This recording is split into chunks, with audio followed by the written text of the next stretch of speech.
আজকে আমরা কথা বলছি সোরিয়াসিসকে নিয়ে। একদম ঠিক, প্রথমে একদম চলে আসলাম সোরিয়াসিস নিয়ে। কারণটা হচ্ছে আজকে এটা একটা ভয়ঙ্কর রোগ মানুষের মধ্যে একটা জন্ম নিয়েছে। আমরা প্রায় 10 জনের মধ্যে কোনো একজনকে দেখতে পাচ্ছি।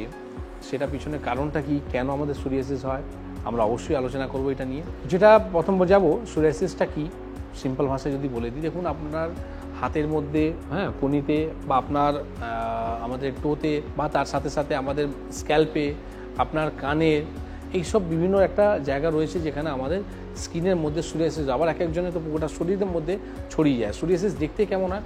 সোরিয়াসিস দেখতে হয় আপনার লাল লাল একটা স্কিন ডিজিজের মতন হবে, আর তার মধ্যে কী হবে, যেরকম মাছের ছালগুলো ওঠে ঠিক ওই রকম ছালগুলো উঠতে থাকে।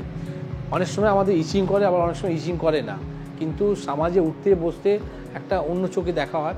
সেই কারণের জন্যে আপনি এটা মাথায় রাখুন কি এটা কোনো ছুঁয়াছুঁতে রোগ নয়। দেখুন, এটাকে বলে দেওয়া হয়েছে এটা অটো ইমিউন ডিজিজ। যখনই আপনার ইমিউনিটি পাওয়ার লো হয়ে যায় তখন এই রোগটা হয়। কিন্তু আয়ুর্বেদ কোনোদিন এই রোগটাকে এই অটো ইমিউন ডিজিজ বলেনি। কারণটা হচ্ছে এই রোগটা জন্ম নিয়েছে পেট থেকে। যারা জাঙ্ক ফুড, ফাস্টফুড ব্যবহার করে, যারা বেশি কিন্তু বাইরে খাওয়ার উপরে ডিপেন্ড থাকে, যারা কাজই সেটা রয়েছে কি বাইরে থাকতে হয়, তাদের জন্য বাইরে খাবার খেতে হয়, পেটের সমস্যা থেকে কিন্তু আপনার সোরিয়াসিস রোগটা হয়।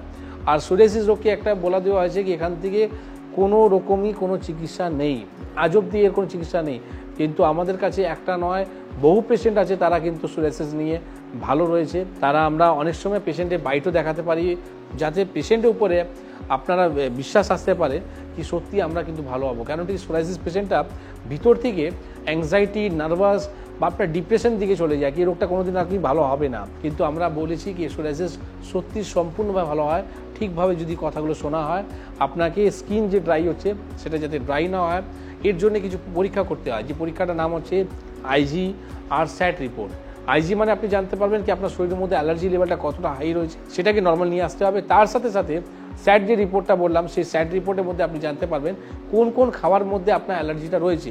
সেই রিপোর্টটা করলে কি হয়, সেই রিপোর্টটা করলে এই সমস্যাটা আর আপনার আসবে না, আর যেটুকু রয়েছে সেটা ঠিক করার দায়িত্ব আমার।